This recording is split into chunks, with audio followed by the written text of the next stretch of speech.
Мынакей бүгүн Кудай буйруса көчөттөрүбүздүн акыркы бөлүгү калды. Отургузабыз. Погода да жакшы. 13 апрель болуп калды. Күндөргө ишенби. Бул жакта скважина казып башташты. Жердин астынан божомолду 20-25 метрлерден суу чыгат экен бул жактарда.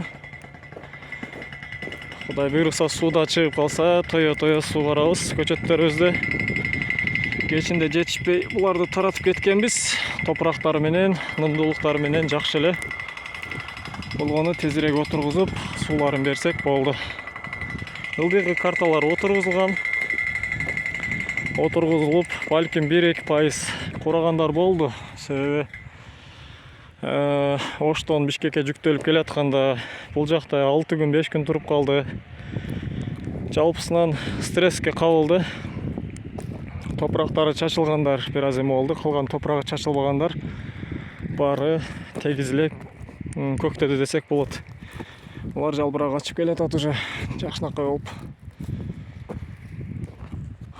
Ушундай бир көрүнүш.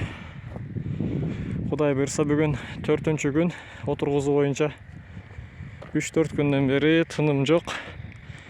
Эртеден кечке колдон келишинче отургузганы аракет кылып атабыз. Жакшы буйруса көктөп көздү кубандып башташты көчөттөр.